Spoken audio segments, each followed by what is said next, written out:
um anjo, um ser extremamente poderoso, e pessoas na internet que propagam conflitos e guerras. O que todos eles têm em comum? Um orgulho. Dá pra perceber que esses três citados são de primeira vista completamente diferentes. Porém, quando colocados nesse contexto, dá pra observar que são completamente coerentes consigo mesmos. Além disso, faz você entender o motivo de não conseguir subir na vida, de ficar estagnado e não evoluir pessoalmente, espiritualmente e até mesmo financeiramente. Assim como vemos em Gohan de Dragon Ball Z.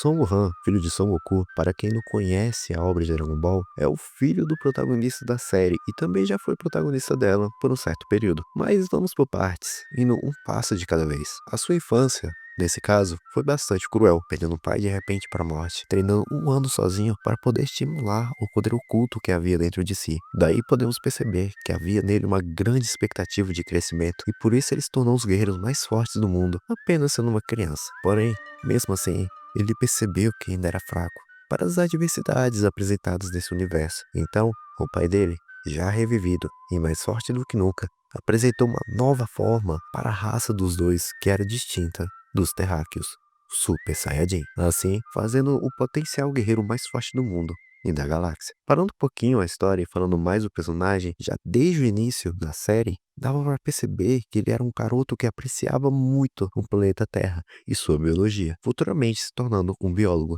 fazendo assim ele ter uma ideia pacifista da vida, pelo menos na infância. Pois, após ele conseguir esse alcance de seu potencial guerreiro mais forte para enfrentar um personagem mega poderoso que se dizia perfeito e assim deixar a Terra segura, há uma pequena contradição. Na verdade, uma enorme contradição. Mas daqui a pouco eu falo, porque nesse caso já passamos por dois atos: a infância, o amadurecimento, e agora iremos para um ato que irá mudar sua visão sobre o personagem.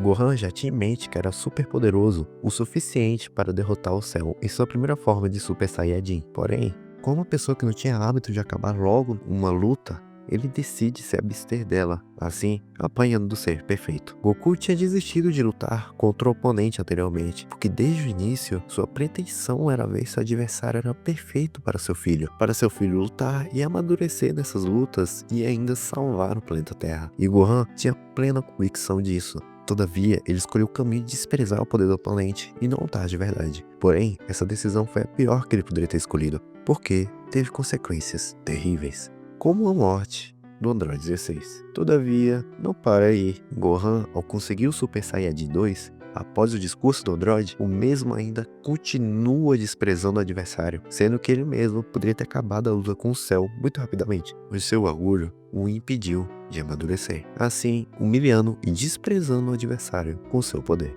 Assim, por demorar demais a derrotá-lo, vê também a morte do seu pai novamente, que sacrificou para poder salvar o mundo, que sacrificou pois percebeu que o filho errou, mesmo tentando ajudar. O orgulho dele, a arrogância dele fez ele perder para o céu na primeira batalha deles, mas não só isso, também fez ele ser absorvido pelo Super Buu na saga posterior, podendo terminar a luta rapidamente. Então falar que o personagem é pacifista é uma completa mentira, até porque ele poderia ter acabado com lutas que poderiam salvar o planeta Terra, mas mesmo assim o seu orgulho o impediu disso. Se a gente for buscar uma abordagem mais coerente, ele só tem uma certa admiração pela vida, mas também, talvez, pelo seu sangue Saiyajin, a despreza facilmente, pois ele tem um orgulho enorme, mesmo que seja de forma escondida. Os movimentos sociais no mundo dispensam apresentações. Há diversas formas de interpretar como eles começaram, porém, hoje em dia, eles têm uma nova característica na internet. Que tipos de movimentos seriam? Seriam os movimentos trabalhistas, os movimentos LGBTQIAPN+, ou LGBT, e os movimentos feministas, e por aí vai. Existem muitos movimentos sociais que acabam ajudando bastante minorias. Após anos e anos de pessoas sem lugar de fala reivindicando seu direito, hoje, e até 19 anos atrás, essas pessoas podem se expressar politicamente na própria internet. E isso é interessantíssimo, pois agora podemos ouvir aqueles que passam necessidades e que são ignoradas pela política. Ignoradas? Sim. E hoje os usuários das redes sociais e webs decidem quem pode falar e quem não pode, pelo menos na cabeça deles. E eles ignoram até mesmo aqueles que têm estudos nas áreas abordadas em sei lá quantos assuntos da internet. E aqueles que também estão sendo sinceros consigo mesmo e com as outras pessoas. Então, movimentos que deveriam ser o fim do ódio moderno faz as pessoas que são ignoradas se sentirem ressentidas. E esse ressentimento se torna em mais ódio. O falso abraço deles tem pessoas escolhidas a dedo pela grande massa. E até quem faz parte deles e tem a verdadeira consciência pregada pelos próprios são ignorados ou xingados ou levam um rátio por um moleque de 16 anos que usa foto de anime. Eu mesmo apoio que todas as pessoas tenham um lugar de fala, no sentido mais extremo de todos. Todos precisam ter um lugar de fala quando não se trata do âmbito acadêmico, do ambiente de universidades. Até mesmo quem tem ideias um tanto quanto estranhas. Esse daqui foi o exemplo mais extremo, escroto que eu poderia ter usado. Merecem também dizer o que sentem e pensam para nós podermos entender e compreender por que eles acham aquilo e assim explicar como esses debates funcionam, como a história, geografia, economia e política funcionam, sem nenhum tipo de discurso de ódio.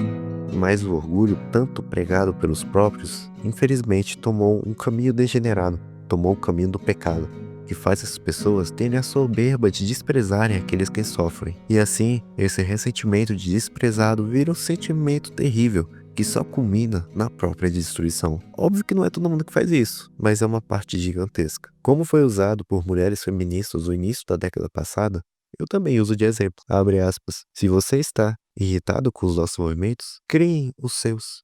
E bom, nem preciso dizer o que aconteceu nessa virada de década, né? Ícaro faz parte da mitologia grega, e eu nem vou me estender muito aqui, até porque todos já conhecem essa história. Para fugir do labirinto, ele e o pai dele criaram um certo mecanismo de asas para poderem voar e sair daquela prisão o mais rápido possível. Porém, Ícaro, com sua soberba, tentou alcançar o sol, tentou alcançar o divino, achando que poderia demais. Porém, o sol queimou as asas dele e fez ele cair para sua morte.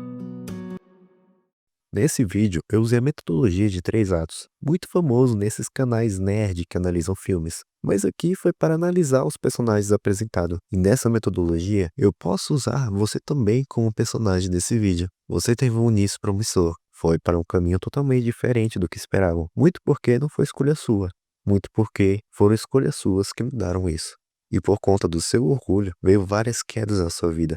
Por conta de que se vangloriou demais, então veio a estagnação, então veio a decepção, e então veio a humilhação. Mas mesmo na queda, a esperança de mudar. Assim como Gohan aprendeu seus erros e se tornou uma pessoa melhor. Assim como os movimentos sociais na internet buscam uma nova abordagem a todos e abraçam de verdade todos aqueles ressentidos e buscam compreender e aconselhar, não cancelar, a todos. Mas se não aceitar sua humildade, as suas fraquezas, você pode acabar que nem Ícaro, que acabou caindo para a morte. O orgulho é um dos únicos pecados onde faz você cair rapidamente do céu ao inferno, literalmente. Um dos únicos que faz você perder a conexão com Deus e com todos ao seu redor.